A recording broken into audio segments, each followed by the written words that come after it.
বন্ধুগণ, আমাদের এই ইউটিউব চ্যানেলটিতে আপনারা শুনতে পাবেন ঘটনা যা ঘটে না। দৈনন্দিন জীবনে এমন অনেক কিছু অবিশ্বাস্য ঘটনা প্রতিনিয়ত আমাদের জীবনে ঘটে যাচ্ছে। আমি আর আমার বন্ধুগণ তাদের জীবনে ঘটে যাওয়া কিছু গল্প আমাদের সাথে শেয়ার করবেন। এখানে আপনারা শুনতে পাবেন সত্য কাহিনী অবলম্বনে ঘটে যাওয়া ঘটনা। গল্প শুনতে আসবেন না, কারণ এখানে আপনারা শুনতে পাবেন ঘটনা যা ঘটে না। নমস্কার, আজ আমি এসেছি আরও একটি জীবনের অভিজ্ঞতা শেয়ার করতে আপনাদের সাথে।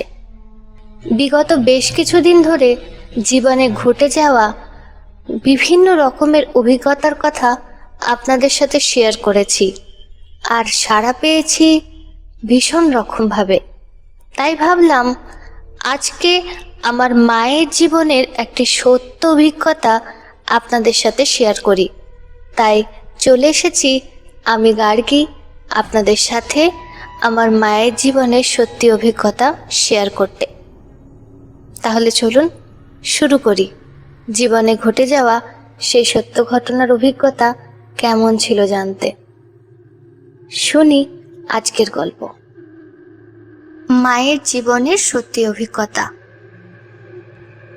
2016 সালের নভেম্বর মাসে আমার মা তখন পাড়ার একজনের বাড়িতে স্কুলের কিছু ছেলেমেয়েকে প্রত্যেক রবিবার সকালবেলায় পড়াতে যেত। একবার কোনো এক জরুরি কাজ থাকায় মা সকালবেলার পরিবর্তে সন্ধেবেলায় পড়াতে গিয়েছিল। আমাদের বাড়ি থেকে বেশ কিছুটা দূরে একটা বড় দিঘি ছিল, যার জল স্বচ্ছ ছিল আর টলটলে নীল। সেই জল মায়ের মন্দির ধোয়া আর স্নানের কাজে ব্যবহার হতো। অনেকে বলতো সেই দিঘির সামনে তারা নাকি মাঝে মধ্যেই রাতের বেলায় কোনো এক অজ্ঞাত পরিচয় মহিলাকে দেখেছে। সেই মহিলা কোথা থেকে আসতো আর কেনই বা আসতো বা কি বা তার পরিচয়, সেটা ঠিক কেউ জানতো না। মহিলা নাকি লোকজন দেখলেই নিজের মনে বিড়বিড় করে কী সব বলতো। অনেকে বলতো সেই মহিলা নাকি বদ্ধ উন্মাদ, আবার অনেকেই বলতো সেই মহিলা নাকি কালো জাদু করা এক ডাইনি। ভয়ে সেই মহিলাকে আমাদের পাড়ার সকলেই এড়িয়ে চলতো, মানে তার কাছে কেউ ঘেঁষতো না, পাছে সেই মহিলা তাদেরও কিছু ক্ষতি করে যদি বসে। ঘটনাচক্রে এই মহিলার কথা পাড়া প্রতিবেশী মারফত আমার মায়ের কানেও যায়। মায়ের সেবার পড়িয়ে ফিরতে ফিরতে রাত হয়ে গেল। তখন রাত 9টা কি 9:15 হবে। শীতের রাত, রাস্তায় লোকজনেরও চলাচল কমে এসেছে। সকলেই ঘরে গিয়ে রাতের খাবার খেয়ে ঘুমিয়ে পড়তে ব্যস্ত। মা যখন সেই দিঘির পাশ দিয়ে বাড়ির দিকে যাচ্ছিল, ঠিক সেই সময়ে উনি সেই মহিলাকে দিঘির সামনে পেছনে মুখ ফেরানো অবস্থায় দেখতে পান। মহিলার পরনে সাদা লাল পেরে শাড়ি আর কালো স্লিভলেস ব্লাউজ, চুলগুলো সুন্দর করে আঁচড়ানো আর খোপা বাঁধা। মহিলা দেখতে অপূর্ব সুন্দরী, কিন্তু রাগের মাথায় বিড়বিড় করে কি যেন বলছে। খুবই রহস্যময় তার হাবভাব। রাতে একজন অজ্ঞাত পরিচয় মহিলাকে এভাবে দাঁড়িয়ে থাকতে মা প্রথমে একটু ইতস্তত করলেও কৌতূহলবশত তার সামনে গিয়ে তাকে নাম, পরিচয় আর এখানে কি কাজ জিজ্ঞাসা করতেই যাবে। এমন সময় সেই মহিলা মায়ের দিকে ঘুরে দাঁড়ায়। মহিলার চেহারাটা এভাবে চোখের সামনে দেখা মাত্রই মা চমকে ওঠে। সেই মহিলার পায়ের গোড়ালি দুটো দেহের সামনের দিকে আর পায়ের আঙুলগুলো দেহের পেছন দিকে। মহিলা মায়ের দিকে এক ঝলক তাকিয়ে কোনো কথা না বলে আস্তে আস্তে সিঁড়ি দিয়ে দিঘিতে নামতে নামতে অন্ধকারে হঠাৎ করে কোথায় যেন মিলিয়ে গেল। তারপর আর তাকে দেখা গেল না, কিন্তু জলের মধ্যে ঝুপ করে কিছু একটা পড়ার শব্দ শোনা গেল। সেই দৃশ্য দেখে মার সেখানে এক মুহূর্তও দাঁড়িয়ে থাকেনি।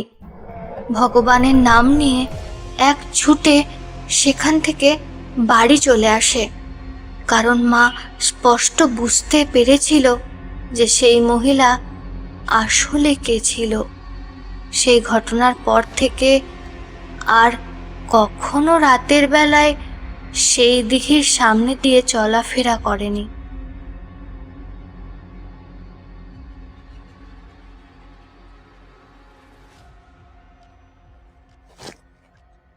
বাবার জীবনের সত্যি অভিজ্ঞতা।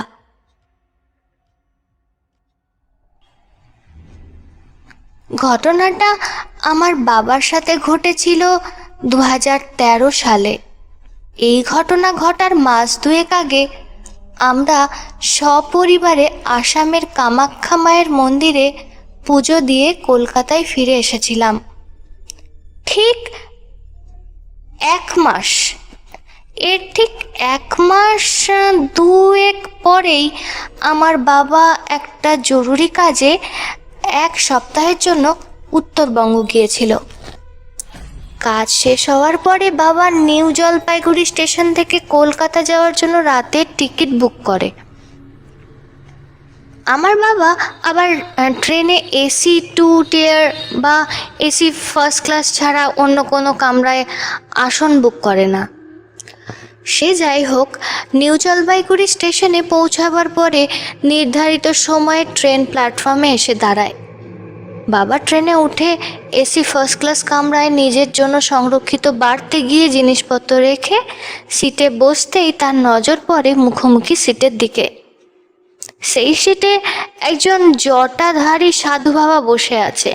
চেহারায় কেমন জানি ক্রূরতা ভরা, চোখের দিকে তাকালেই কেমন জানি ভয় করে। আমার বাবা আবার সাধু, কাপালিক, অঘরী বা তান্ত্রিকদের ছোটবেলা থেকে 2 চোখে দেখতে পারতো না। বাবার মনে বদ্ধমূল ধারণা ছিল যে এরা সকলেই ভণ্ডামি, ঠকবাজি আর জোচ্চুরির প্রতীক। এদের কাজই হলো মানুষের সরল বিশ্বাসের সুযোগ নিয়ে বিনা পরিশ্রমে ফকটে কিছু অর্থ আর কি জোগাড় করা। বাবাকে দেখে সেই সাধু জানতে চায় যে উনি কোথায় যাচ্ছেন। সেই সাধুকে দেখে বাবার শরীরে জানি একটা অস্বস্তি বোধ হতে থাকে। সাধুর দিকে তাকিয়ে থাকা অবস্থায় বাবার চোখ আর মাথা ভারী হয়ে যায়, আর উনি সেই সিটে আস্তে আস্তে ঘুমিয়ে পড়েন। যখন ঘুম ভাঙে তখন সকাল হয়ে গিয়েছে। ট্রেন মালদা স্টেশনে এসে থেমেছে। বাবা রাতের সেই অস্বস্তি কাটিয়ে ঘুম থেকে উঠে দেখে যে সামনে সিটে সেই সাধু বাবা আর নেই, তার জায়গায় অন্য একজন কেউ বসে আছে। টিকিট পরীক্ষক টিকিট চেক করতে এলে বাবা রাতে দেখা সেই সাধু বাবার ব্যাপারে তাকে জিজ্ঞাসা করতেই চেকার বাবু অবাক দৃষ্টিতে বাবার দিকে কয়েক মুহূর্ত তাকিয়ে থাকার পর বলেন, দাদা, আপনি গত রাতে এই কামরায় টিকিট চেক করতে এসেছিলাম আমি, কিন্তু কোনো সাধু বাবাকে তো দেখিনি। আপনার মনে হয় কোনো ভুল হয়েছে। আপনি ঘুমের ঘোরে বোধহয় ভুল কিছু দেখে থাকবেন। এই সিটটা মালদা থেকে কলকাতা অবধি বুক করা। নিউ জলপাইগুড়ি থেকে মালদা অবধি এই সিটটা একদম খালি ছিল।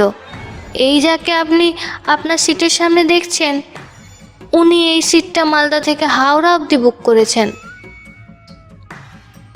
পুরো কথা শুনে বাবা তো একদম হতবাক, অবাক। তাহলে গত রাতে সাধু বাবাকে দেখা গিয়েছিল যাকে, সে কে ছিল আর কোথা থেকে এসেছিল? তার চেয়েও আশ্চর্যের ব্যাপার যে ট্রেনের অন্য কেউ কি করে সেই সাধু বাবাকে দেখতে পেল না, অথচ বাবা কি করে তাকে দেখতে পেল, আর সেই সাধু বাবা হঠাৎ করে উধাও কোথায় হয়ে গেল? গেলে তো এই কামরা দিয়েই গিয়ে থাকবে, তাহলে তাকে কি সত্যি কেউ দেখেনি? চেকারবাবু কি সব জেনেও আসল ব্যাপারটা চেপে গেলেন? এরকম অজস্র প্রশ্ন নিয়ে অবশেষে দীর্ঘ ট্রেন যাত্রা সেরে বাবা বাড়ি ফিরে এলো কলকাতায়।